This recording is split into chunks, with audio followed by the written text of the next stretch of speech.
如果来到上海，所有地方都可以不去，但这个地方，请一定要来。它就是我身后淞沪会战留下的4行仓库遗址。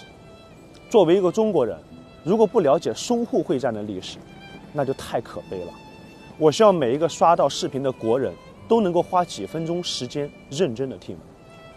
这张照片被选为20世纪最痛心的照片，曾登上美国杂志，被1.36亿人看过。不知道你看过之后是否会和我一样久久不能释怀。淞沪战役是14年抗战历史中最惨烈的战役，甚至被称为东方绞肉机。这场战役之前，日军扬言要3个月灭亡中国。这场战役之后，中国人团结一致，同仇敌忾，向世人证明，只要国人义气尚存，便会战至最后一刻。1937年8月12日凌晨，在上海的中国军队击毙了来犯的日本陆军中尉大山勇夫，这标志着淞沪会战正式爆发。开战之初，日军就在长江口集结了70多艘军舰跟4艘航母，200毫米口径的火炮朝着上海市区不停地开炮，很多无辜的百姓都来不及避难，一座繁华的都市瞬间变成了一座人间炼狱。在战争面前，普通人宛如一粒尘埃般渺小。照片中的婴儿就是父母被炮弹炸死时，他独自在废墟中哭泣的画面。日军在淞沪会战中总共投入了500架飞机、300辆坦克以及130艘军舰，还有数艘的航空母舰。而中国的军队仅有170架飞机，战车仅17辆，海军几乎为零，火炮的数量更是跟日军不成比例。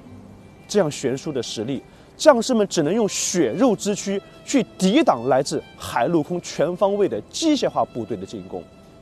即便如此，将士们也不曾畏惧。在民族大义面前，地不分南北，人不分男女，每个人都在尽心尽力地守卫国土。当时淞沪会战动员了中国近1/3的兵力，70多万大军，他们分属不同的派系，桂军、粤军、川军、湘军、西北军、东北军。这些军队曾经也是互有恩怨，但通通摒弃前嫌，团结抗战。明知道最终是奔向死亡，但这些坚毅的战士们毫不犹豫，依然源源不断的前赴后继，只为4个字：保家卫国。大家打出4个字：保家卫国。他们之中大多数都是从外地而来，告别故土和亲人，不灭日寇，誓不还乡。他们穿着自己编织的草鞋，跨越大半个中国，步行50多天才来到上海。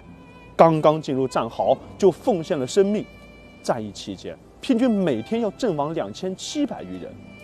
据冯玉祥将军回忆我们的部队每天一个师又一个师的投入战场，有的不到3小时就战死了一半，有的支持了5个小时就死了2/3。这样的战场就像一个大熔炉，一般填进去就会被融化。中国的将士经常是整连整营的牺牲。淞沪战场无险可守，中国军队不得不修筑战壕，但仅仅下挖1米以下，水就会溢出，士兵们只能趴在水里作战。从各地仓促赶来的部队几乎全凭血肉之躯承受着来自地面、空中和海上的日军炮弹。